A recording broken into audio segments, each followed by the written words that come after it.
నీ అప్పులున్నాయి నాకు తెలుసు, నీకు ఉద్యోగం రాలా నాకు తెలుసు, పెళ్లి కాలా నాకు తెలుసు, పిల్లలు లేరు నాకు తెలుసు, కుటుంబంలో సమాధానం లేదు నాకు తెలుసు, రకరకాల సమస్యలతో ఉన్నావు నాకు తెలుసు. కానీ ఇవన్నీ ఎరుగుండి కూడా ఈ మాట ఎందుకు చెప్తున్నా తెలుసా? దేవుడు నీ నుంచి ఆశిస్తున్న ఆ కర్తవ్యాన్ని నువ్వు నెరవేర్చడం మొదలుపెట్టినప్పుడు దానికి అడ్డుగా ఉన్న ప్రతిదీ నా ప్రభు తీసేస్తాడు. నేను అనుకున్నానండి అట్లా. నేను అనుకున్నా, అరే ఇంతమంది త్యాగం చేసి నాకు యేసయ్యని పరిచయం చేశారు. అరే యేసయ్యని తెలుసుకున్న నేను నా స్వార్థాన్ని నేను బతికేస్తే మరి మిగిలిన వాళ్ళ సంగతి ఏంటి? నా పట్టణం సంగతి ఏంటి? నా ప్రజల సంగతి ఏంటి? నా బంధుజనాంగం సంగతి ఏంటి? నా కుటుంబ సభ్యుల సంగతి ఏంటి? నా ఇరుగు పొరుగుల సంగతి ఏంటి? బాల్యము నుండి నేను ఎరిగిన నా వారి సంగతి ఏంటి? కాబట్టి ఏదో నేను ప్రభువుని తెలుసుకున్నాను, జీవితాన్ని అలా గడిపేద్దామని అనుకోకూడదు. నా వంతు నేను తోడ్పాటు చేయాలి, యేసయ్యకు నేను కోఆపరేట్ చేయాలి. దూతలు అడిగితే యేసయ్య ఏమన్నాడు తెలుసా? వాళ్ళు బలహీనులే కావచ్చు, నేను ఒక్క మాట ప్రత్యక్షమే మాట్లాడితే మొత్తం బాప్తీసం పొందుతారు, అది కాదు. చాలా సహజంగా మామూలు సంగతులే వాళ్ళ చేతనే ప్రకటింపజేస్తాను. ప్రస్తుతం వాళ్లే నాకు సహకారులు, మీరు పనికిరారు, వాళ్లే కావాలి. మీరు చేస్తే వాళ్ళకి కాపుదలుగా ఉండండి, పోయి వాళ్లే ప్రకటించాలి. ప్రభువా పని అయిద్దంటావా? చూడండి, ఈ బలహీనులే నా నింపబడి బలవంతులై నా సువార్తను విశ్వవ్యాప్తం చేస్తారు. హల్లెలూయా, హల్లెలూయా. జరిగేది చూడండి, జరిగిందిగా. మొత్తం హతసాక్షులయ్యారు. చంచల మనస్కులు జ్ఞానమును గ్రహించారు, అస్థిరులైన వారు స్థిరపరచబడ్డారు, బలహీనైన వారు బలపరచబడ్డారు, విశేషమైన సూచక్రియలు మహత్కార్యాలు చేశారు. అంతేనా?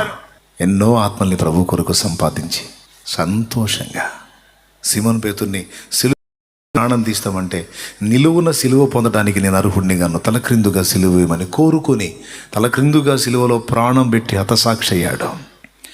చావుకు భయపడి, సమస్యలకు భయపడి పిరిగి పందల వెన్నుచూపల చావుకి ఎదురుపోయారు. ఈరోజు మన కోసం ఎదురు చూస్తూ ఉన్నారు. త్వరగా కానియండి, ప్రభు వచ్చేస్తున్నాడు, రెడీగండి, ప్రకటించండి, జాగ్రత్త పడండి. అన్నిటి అంతము సమీపమైందని మాట్లాడుతున్నారు. మన కర్తవ్యాన్ని ఎప్పుడైతే మనం గుర్తించి బాధ్యతను ఎరిగిన కూతురులాగా, బాధ్యతను ఎరిగిన కొడుకులాగా నువ్వు పనిచేయటం మొదలు పెడతావో ఇక నీ మిగిలిన సంగతులన్నీ ఆయన చూసుకుంటాడు. ఇప్పుడు నా బిడ్డ ఉన్నాడండి, నా కుమారుడే ఉన్నాడు. ఒకప్పుడు పిల్ల చేష్టలు చేసి నేను ఒకటి చెబితే వాడు ఒకటి చేసి నన్ను ఇబ్బంది పెట్టి తడవకు వచ్చి నన్ను నాకు అది కావాలి, నాకు ఇది కావాలంటే నేనేమన్నాను తెలుసా? నోరు మూసుకొని కూర్చో, ఏంట్రా ఏం చెట్లకు కాస్తున్నాయి అంటాను.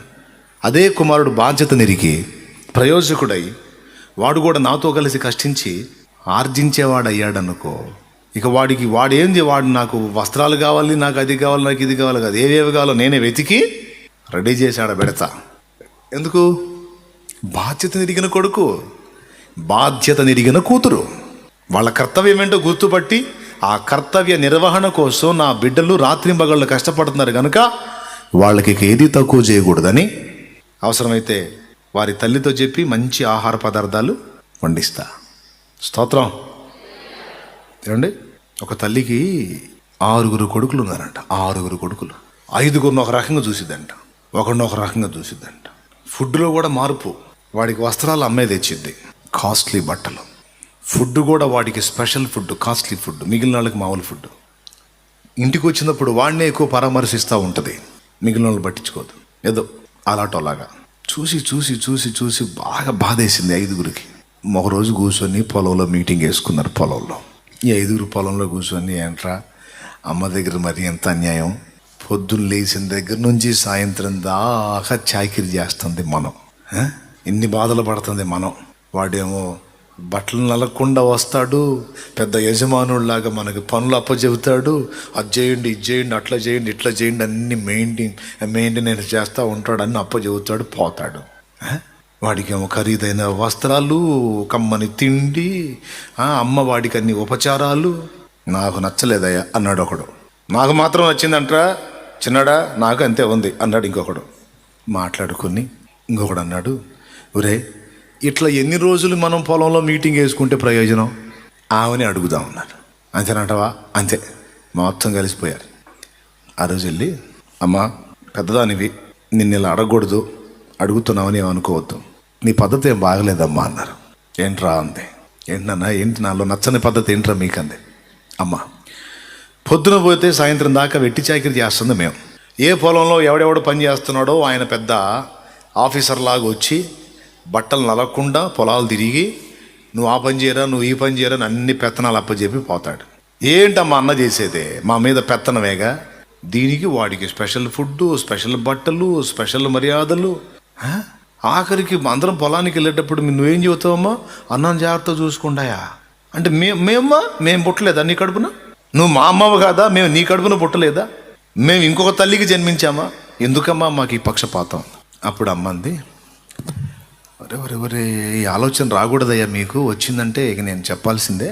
ఇంత తేలిగ్గా అనుకోలేదురా. సరే, ఈరోజు నైటు అందరూ పండుకుంటారు కదా, మీరు నిద్రపోతున్నట్టు కళ్ళు మూసుకోండి. నిద్రపోతున్నట్టు కళ్ళు మూసుకోండి. ఎవరికి చెప్పింది? ఇద్దరికి చెప్పింది. 6గురిలో 2కి చెప్పింది. మిగిలిన 4 ఉన్నారు కదా, పెద్దోడు, మిగిలిన 3, మొత్తం 6 కదా, 2కి చెప్పింది. ఈ నైటు మీరు మేలుకొని ఉండండి రా. ఎందుకమ్మా? చెప్పించేయండి. అన్నోళ్ళతో పండుకుంటారు కదా, నిద్రపోతున్నట్టు నటించండి, నిద్రపోకండి. నేను ఒక చిన్న పని చెప్తాను, చూద్దురుగానంది. సరే, అందరూ పండుకున్నారు. పెద్దన్న, ఎరా అక్కడ అరక తోలేవా, పొలం దున్నేవా, అదే ఇదని అందరిని అడిగాడు. చేసాం అని ఏదో పండుకున్నారు. ఇప్పుడు కాసేపు అటు మేసిలి ఇటు మేసిలి మొత్తానికి 8 గంటలకి పడకకెళ్ళి 8:20 కల్లా వాళ్ళు నిద్రపోయారు. 10 దాకా అటు మేసిలి ఇటు మేసిలి అన్న నిద్రపట్టాడు. 2 మేలుకొని ఉన్నారు. మొత్తం 4 నిద్రపోతున్నారు. నైట్ పండుకునేటప్పుడు అలవాటు ఏంటంటే షర్ట్లు తీసేస్తారు, ఫ్రీగా పండుకుంటారు. నేను ఒకటి చేస్తాను, మీరు చూడండి రా అంది. వెనకటి రోజులు కదా పెద్దోళ్ళు, పాలు పెరుగు తక్కువ ఉండదు కదా, ఆ వెన్నపోస తీసి గిన్నె ఆ పిల్లల తలాపున పెట్టి అంత చేత్తో తీసుకొని ఆ నిద్రపట్టిన 4 ఈ గుండె భాగం ఉంటుంది కదా, అక్కడ వేసింది. పొద్దున పోయి సాయంత్రం దాకా చాకిరీ చేసే వాళ్ళ హృదయ భాగంలో వేసింది, తల భాగంలో వేసింది. వేసినట్టు అంతే ఉన్నాయి. వింటున్నారా? చేత్తో తీసేసింది, అట్లా వేసిన వెన్న వేసినట్టు అలానే ఉంది. ఈ ఎవడైతే పెద్దన్న అనరే అతని బాడీ మీద వేసింది, కొంచెం తీసి వీళ్ళ తలల మీద వేసింది, కదలలేదు. గుండె భాగంలో వేసింది, కదలలేదు. ఆ పెద్దన్న అంటున్నారే, వీళ్ళందరూ ఏడ్చేస్తున్నారు కానీ చూసి వాడి గుండె భాగంలో వేసింది. అంత వెన్నపోసి తీసి వేగితలిగా కరిగిపోయింది. అది తల భాగంలో వేసింది, వేగితలిగా కరిగిపోయింది. కనపట్లా, నీరైపోయింది. అది వాళ్ళకెళ్ళి చూస్తే అలానే ఉంది, ఇతని వైపు చూస్తే కరిగిపోయింది. బిత్రపోయి లేచారు. వాళ్ళిద్దరూ లేచారు. అమ్మా ఏంది, అన్నం మీద వేసిన వెన్నపూస అలా కరిగిపోయింది ఏంటి అంటే, వీళ్ళేమో అప్పచెప్పిన పని చేసి ముగించేవాళ్ళరా, వాడు మొత్తం బాధ్యత అంతా ఎదిగి భుజాన వేసుకొని మోస్తున్నాడు. పని చేసేవాడిది చేసేంతవరకే, అప్పచెప్పిన పని చేస్తాడు, అంత తింటాడు, హాయిగా నిద్రపోతాడు. వీడికి బాధ్యత లేదు. అది పండిందా పండలేదా, ఇంటికి వచ్చిద్దా రాదా అనవసరం, నేను చేశాను, అయిపోయింది అంతవరకు. కానీ అది వచ్చిద్దో రాదో, ఆ తెగులికి ఏ మందు కొట్టాలో, ఏం చేయాలో, మంచో చెడ్డో, రేట్ ఎట్లుందో, గిట్టుబాటు ధర వచ్చిద్దో రాలేదో, మరి పోయిన సంవత్సరం ఉన్న అప్పు ఎట్లా తీర్చాలో, ఎంత ఈ బాధ్యతలన్నీ మోసేది పెద్దవాడరా, అక్కడ బాధ్యత నెరిగినవాడు. అందుకే బాధ్యత నెరిగి మోస్తున్న కొడుకు విషయంలో నేను ప్రత్యేకమైన శ్రద్ధ నిలుపుతా. ఇది తప్ప మీరు చెప్పండి అంది. నోరు మూసుకొని పొద్దున్నే పొలానికి వెళ్ళారు. మరి మీరేమంటారు? ఆ తల్లి బాధ్యత నెరిగిన కొడుకు విషయంలో ఎలా పట్టించుకుందో, ఆమె కంటే గొప్పడు కాదు ఆ పెద్ద ఆయన.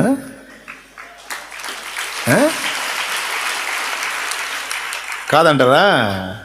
ఏమో నా విషయంలో అయితే మరి అంత తీవ్రంగా పట్టించుకున్నాడు. మరి నా సొంతాన్నే వెతికినప్పుడు నేను చాలా పొందాలనుకునే పొందలేదు, కానీ అవన్నీ పక్కన పడేసి కర్తవ్యం ఎరిగి బాధ్యత నెరిగి పని చేయటం మొదలుపెట్టినాక నేను అనుకున్నవి నాకు ఇచ్చాడు, నేను అనుకోనివి కూడా నాకు ఇచ్చి సంతోషపెట్టాడు నా యేసయ్య. గట్టిగా గట్టిగా గట్టిగా దైవ జనాంగం కావచ్చు, విశ్వాసులు కావచ్చు, పరిచారకులు కావచ్చు, అందరూ కూడా నేను చెప్తున్నా, ఆయన అన్యాయస్తుడు కాదు, నమ్మదగినవాడు. ఎప్పుడైతే నువ్వు కర్తవ్యాన్ని గుర్తించి బాధ్యత నెరిగి పనిచేయటం మొదలు పెడతావో, ఆలోచించటం మొదలు పెడతావో, ఇక నీ మీద ఆయన బాధ్యత తీసుకుంటాడు ఖచ్చితంగా. అసలు ఏమీ చేయనప్పుడే ఇప్పుడే ఎన్నో బాధ్యతలు తీసుకొని నీ పక్షాన్ని ఎన్నో కార్యాలు చేశాడు. అలాంటిది ఆయన నీకు అప్పగించిన బాధ్యతను చక్కగా నెరవేరిస్తే ఆగుతాడండి. చాలాసార్లు చెప్పా, మళ్ళీ ఒకసారి గుర్తు చేస్తా. ఇది కూడా ఎద్దు వ్యవసాయానికి సంబంధించిందే. పొలంలో పని మొదలు పెట్టేటప్పుడు రైతు ఫస్ట్ పొలంలోకి అడుగు పెట్టేది ఎద్దు. అవునా? ఎద్దా కాదా? బండి పోవాలన్నా ముందు ఎద్దు అడుగు పెట్టలేకండి, అరకపోవాలన్నా ఎద్దు అడుగు పెట్టలేకండి, ఎరువు చల్లాలన్నా ఎద్దే అడుగు పెట్టలేకండి. రైట్. పొలం పని ప్రారంభమయ్యేటప్పుడు ఎద్దు పొలంలోకి అడుగు పెట్టిద్ది.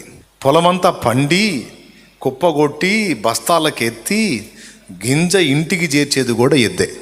ప్రారంభం దాంతోనే, చివరికి ధాన్యం అంతటిని కళ్ళము తొక్కేది ఎద్దే, బస్తాలను ఇంటికి చేర్చేది ఎద్దే, మధ్యలో దున్నేది అదే. వ్యవసాయం అంతా దాంతోనే నడవాలి, పనంతా దాంది చాలా వరకు. అవునా? ఒక రైతు 10 ఎకరాలు వరి పొలం వేసాడు అనుకో. ఎకరానికి బాగా పండింది 40 బస్తాలు అయింది అనుకుందాం. 40 బస్తాలు. 10 ఎకరాలకి ఎన్ని బస్తాలు? 400 బస్తాలు. 400 బస్తాలని చక్కగా మెట్టుగడితే ఒక 4 సెంట్ల స్థలం ఎక్కువ అయిపోయింది. 4 సెంట్ల స్థలం కాదా? ఎక్కువ. గట్టిగా ఒక 3 సెంట్ల స్థలం సరిపోయింది. చక్కగా 400 బస్తా మెట్టు కట్టేయచ్చు స్లాబ్ కంట. కనీసం 4 సెంట్లు వేసుకో. 4 సెంట్ల స్థలం, సెంటుకు వచ్చి 48 గజాలు. అంటే ఇక ఆ గజాల లెక్క మీరు వేసుకోండి. ఎందుకంటే లైవ్లో చూసేవాళ్ళు కొంతమందికి సెంట్ అంటే ఎంత అని అడుగుతారు, అందుకని గజాల లెక్క చెప్తున్నా. ఒక సెంటుకు వచ్చి 48 గజాలు. ఓకే. అది పండించినటువంటి ధాన్యం మెట్టు కట్టడానికి 4 సెంట్ల స్థలం సరిపోతుంది. కానీ 10 ఎకరాల వరిగడ్డి వామి వేయాలంటే ఎన్ని సెంట్లు కావాలి చెప్పు. తెలివి ఉంటే ఒక్కసారి చెప్పు. నువ్వు అసలు ఆ ముక్క చెప్పేసి అయిపోద్ది. 10 ఎకరాల గడ్డిని వామి వేయాలంటే ఎన్ని సెంట్ల స్థలం కావాలి? నాకు తెలిసి 40 సెంట్లు కూడా చాలదు. అది పండించిన ఒడ్లు మెట్టుగట్టడానికి 4 సెంట్లు సరిపోతుంది. కానీ కష్టపడ్డ దానికి రైతు కట్టే మెట్టు 40 సెంట్ల కంటే ఎక్కువ ఉంటుంది. కష్టపడ్డ ఎద్దుకి మేత లేకపోతే వరిగడ్డి రైతు ఏమని తింటాడేంది చెప్పండి? మరి 10 ఎకరాల గడ్డి వామి ఎవరికి వేస్తాడు? తింటుంది హాయిగా, అందులోనే బొబ్బు ఉంటుంది, దాని ఇష్టం. ఒళ్ళు జల్లేస్తే అందులోనే పొర్లాడుతుంటుంది. ఏంటిది? దాని ఇష్టం. తింటావో, కిందేసి తొక్కుకుంటావో, పొర్లాడుతావో, ఎలర్జీ వస్తే చేసుకో, నువ్వేమన్నా చేసుకోపో. నువ్వు తినలేనంత సమృద్ధి నీకు. భూమి మీద ఒక రైతే ఇంత న్యాయం చేసినప్పుడు ఆయన అన్యాయం చేస్తాడండి? చేస్తాడా? ప్రతివాడు తాను చేసిన కష్టము కొలది జీతం పుచ్చుకొనను. నీ తెలివి ఇక నీ ఇష్టం. ఎట్లా కష్టపడతావో, ఎలా దృష్టి పెడతావో. ఇతరుల త్యాగాన్ని నువ్వు అనుభవిస్తున్నావు, మరి నీ త్యాగం ఏ విధంగా నువ్వు చేస్తావో నీ ఇష్టం. నీ జ్ఞానం, నీ టాలెంట్, నీ లైఫ్, నీ హెల్త్, ఆరోగ్యం, నీ డబ్బు ఎక్కడ, ఎప్పుడు, ఏ విధంగా, ఎలా దేవుని కొరకు వినియోగిస్తావు నీ ఇష్టం. కానీ నువ్వు బాధ్యత నెరిగిన బిడ్డ కావాలి.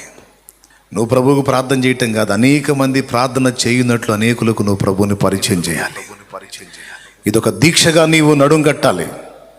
ఈ పనికి నువ్వు ఎప్పుడైతే పూనుకుంటావో అప్పుడు ఇక నీ విషయాలన్నిటినీ ఆ తల్లి కొడుకు విషయంలో పట్టించుకున్నట్టు, రైతు ఎద్దు విషయంలో పట్టించుకున్నట్టు, నీ విషయంలో నా యేసయ్య పట్టించుకుంటాడు. ప్రకటించేవాడు వెళ్ళి ప్రకటించకపోతే వినేవాడు వినటం ఎక్కడ? వినేవాడు వినకపోతే ప్రభునామమున ప్రార్థన చేయటం ఎక్కడ? ప్రభునామమున ప్రార్థన చేయకపోతే మనుషులకు రక్షణ ఎక్కడ? ఇది తెలుసుకున్న నేను నా కర్తవ్యాన్ని నెరవేర్చాలన్న ఆకాంక్షతో 2006వ సంవత్సరంలో దేవుని పిలుపు మేరకు దేవుని పనికి వచ్చాను. కలిగిన వానికి ఇవ్వబడును, లేని వాని దగ్గర ఉన్నది కూడా తీసివేస్తాను అన్నాడు. కలిగిందంటే డబ్బని కాదు, ఆసక్తి. దేవుని పని కొరకు, దేవుని చిత్తం నెరవేర్చడం కోసం నువ్వు కొంచెం ఆసక్తి కనపరిస్తే ఇంకా ఎక్కువ కృపణిస్తాడు. ఉండాల్సిన స్థాయిలో ఆసక్తి లేదనుకో, ఉన్నది కూడా పోతుంది.